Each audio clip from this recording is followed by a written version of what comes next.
It's me, Mario! Hi, I'm Alka, and welcome to Christmas Dream 64. Or Christmas Dream.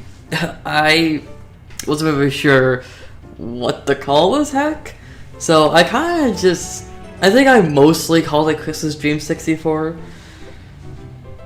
but I'm not entirely sure. I like the title screen is Christmas Dream 64, but I think a lot of the times when I write it in text, it's just Christmas Dream. But this is a Mario 64 hack made for Christmas of 2020, and this is one of the few hacks that I have made that weren't for a competition. This hack in particular was made for Christmas, obviously, and the big reason why I made this hack was that there was this big gap in competitions, and this gap became very regular over time, like between competitions, like SL Flips hosts. But I really wanted to make a hack with ROM Manager, like another one, because the last hack that I made was the Hidden Temple, which was my first hack that I made ROM Manager, and I just wanted to make something with the new tools and also just see what possibilities I had, just to experiment. So I decided I'm gonna make a hack between competitions to practice, and this is the result. And I wanted to make a Christmas hack because Christmas is coming up, and I always kind of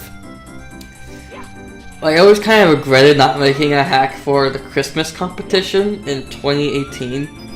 Now that was only a month or so after the Reimagine Mario 64 stage competition, and that competition I already made a snow level, so I was like, hey, I'm not gonna make another snow level because I just made one. So that's why I didn't really participate. Also because I was kind of burnt out, like I have a competition every month pretty much.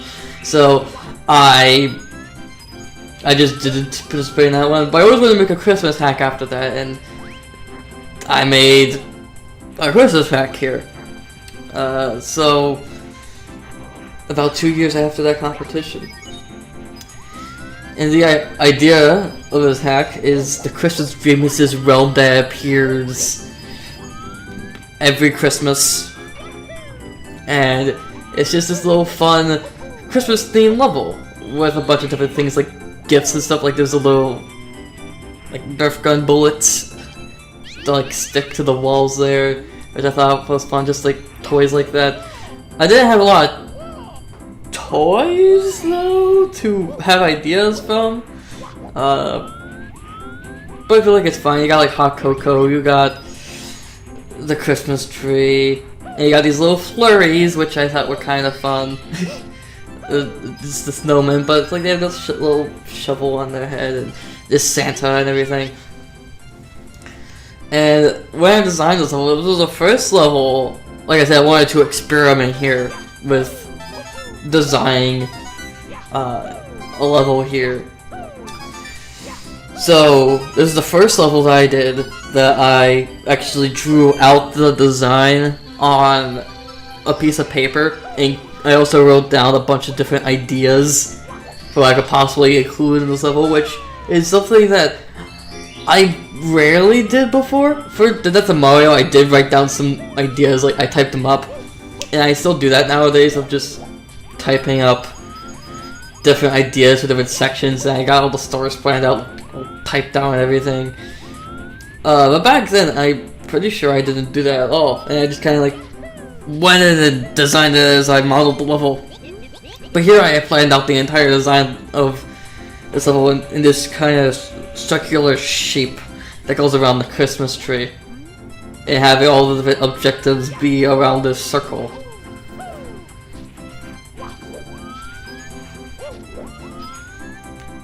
And that's about it for the design. Once again, with experimenting, I experimented with different like patches that were in ROM Manager. There's one for the camera, and I'll go into why I did that a bit later, but there's also the stars that don't kick you out of the level. And involving the camera, with ROM Manager, all hacks with ROM Manager were technically compatible with console. So you could play it on a Nintendo 64 if it wasn't like super intense on graphics or anything. So I tried to make a console compatible hack here, and it technically is console compatible. It doesn't run super well, but that's why I made it so like low poly. And I also got EverDrive to test it, so that was pretty fun. So just testing out some things with ROM Manager and see if they're viable for any future competitions. Custom objects is another thing, like the marshmallows that sink. That's a custom object, which is something I did I wouldn't say very frequently afterward, but technically I only did once afterward. But it's really helpful for things like decomp later. And here's a little underground section.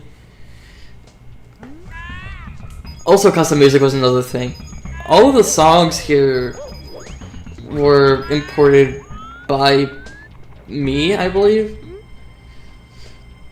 Which is the first time I think I did that. I realized before a lot of already pre-made imported Mario 64 songs, but here is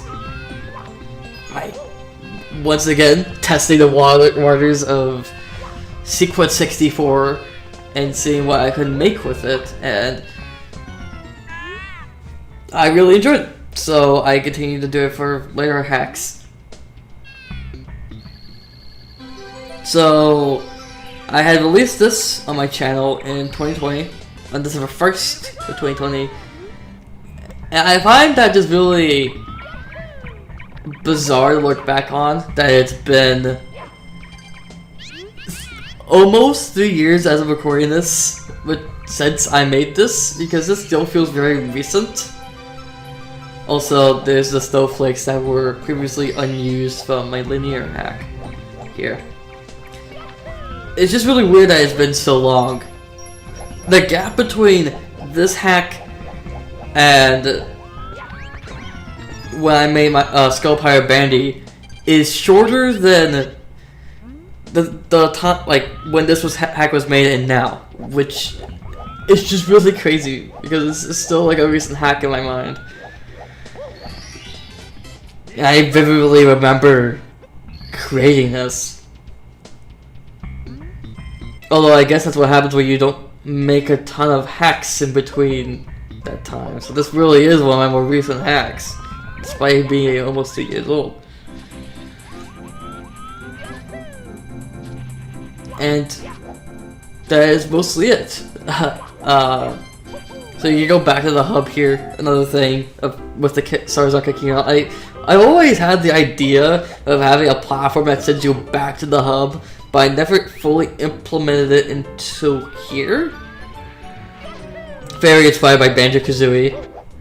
This castle, I believe I had tried remodeling the castle prior to this, and I just took that model, made some improvements to it, and made it covered in snow.